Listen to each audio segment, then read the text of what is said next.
Yon. Morning everyone. Welcome back for another video. Dito pa rin sa YouTube channel natin, TRD Parts, and Facebook page natin, TRD Parts as well, syempre. So meron tayo ngayong gagawin dito. Medyo dumayo tayo dito sa bandang Eastwood Mall.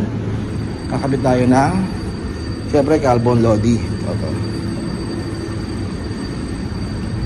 So by the way, this unit is 2020 converted into GR LTD sa red color. Yeah.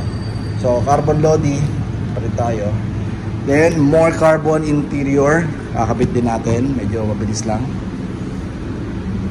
So ito siguro soon magkakaroon tayo sa fog lamp niya para gawin natin GR na legit. Diba? Yan ang nakakulang sa kanya.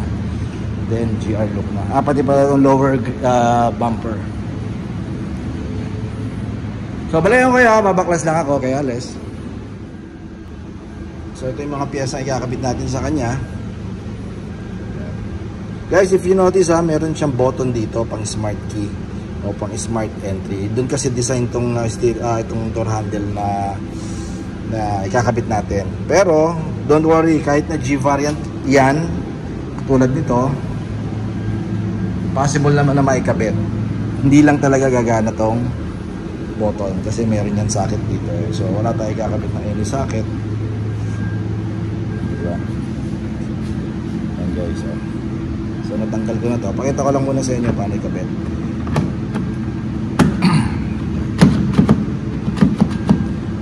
Ganun lang siya. So original parts and legit na carbon. Hindi nyo mabubura yan sir. Nasa loob po yan. Tayo ng Woodley Fassis. Yan, original din. So gagamitin natin dito is 12, 13, cutter, at pang sikwat. Lagyan natin dito. So plug and play lang to, madali lang. So ito yung isang bracket. May kasama na rin siyang tornilyo, yung medyo mas mahaba-haba. Kasi itong stock mix ito So parang hihipitin natin ngayon siya ng ganyan. Don't worry, original lahat to. Yan, pati yung mga tornilyo na yan, original yan. Ito yung 12, so luwagan muna natin Gusto naman, kakabit natin to. Yan. Medyo tricky lang to pero kaya mahaba yan kasi ito yung handle nya. Para pag hinahawakan mo, kukontrahin mo ngayon habang nilulusot mo ngayon ito. Dito yan, lapit na konti.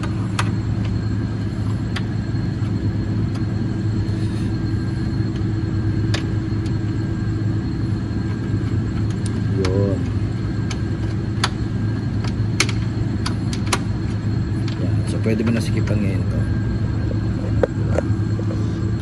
13 ang gamit dito ang size niya. So pwede mo nasikipan ngayon yan.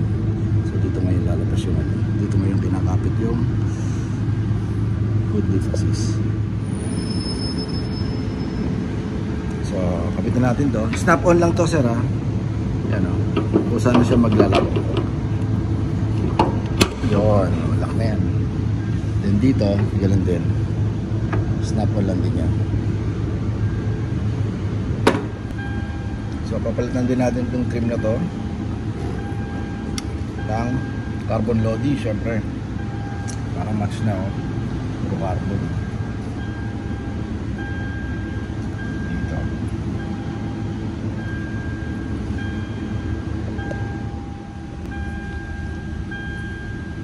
So palit tayo ng shift knob.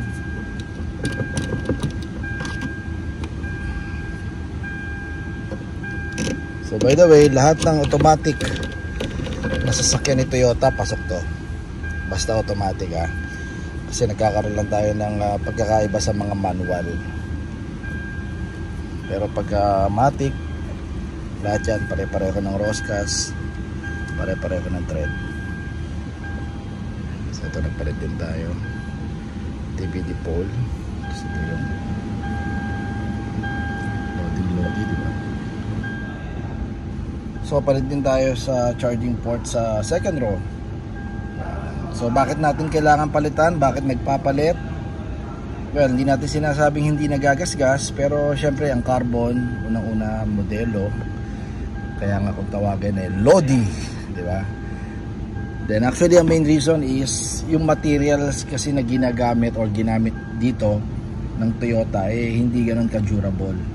So konting magasgasan mo lang, konting maanuhan lang ng matutulis na bagay na matutuklap na. So hindi ganun kapulido. So yung iba ito nga medyo okay pa nga ito.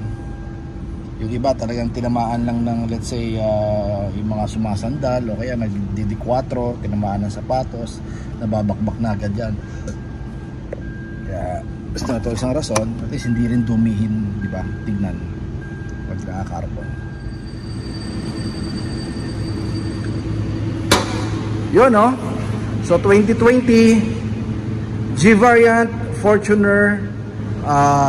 Hindi ito ang original color niya, ha? So inspired by GR Sports Thailand. Ayan, ganun klase ang pagka change color or pagka red ng this particular Fortuner G.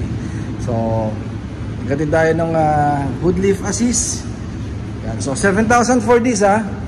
Hindi ko na lang sasabihin sa inyo kung magkano presyo sa kasa, pero for sure 100% mahal. 7,000 lang sa atin. Then palit tayo ng, sa mga na-confuse kala nila pinapatong lang to, hindi. Nakita nyo kanina, pinalitan talaga natin to. So original door handle, original and carbon fiber ang ginamit, carbon cloth. So hindi yan sticker, hindi hydro dip. Elegante yun. GR Sports, no? Bagay na bagay sa pagkapula nya. So for this one, 15,000 set. Alright. Yan, kabila natin. Then itong kilay or itong vent dito ng aircon, 8,000 naman to pair. Then center panel, 15,000 to. Yan, di ba? Carbon Lodi o GR Sports. Then 5,000 for shift knob. Then 8,000 for this. Then DVD pole natin, 12,000. Yan, red ang kinuha niya para sa ganda ng accent niya, no? Ganda, oh. Shit, diba? And also, yung sa likod, 8,000 din yan. Okay, so plug and play po lahat ng kinabit natin at applicable sa lahat ng 2016 hanggang 2024. Yan, applicable yung mga kinabit natin dyan. May mga parts dyan na pareho na sa Hilux. Pwede rin natin ikabit. Okay? So, invite ko kayo, just visit and like our page, TRD Parts. Then sa YouTube channel natin, TRD Parts din, paki-subscribe na lang and hit the notification bell, sir, para ma-notify kayo every time na meron tayong video na katulad nito. Okay, so thank you kay Bro Harold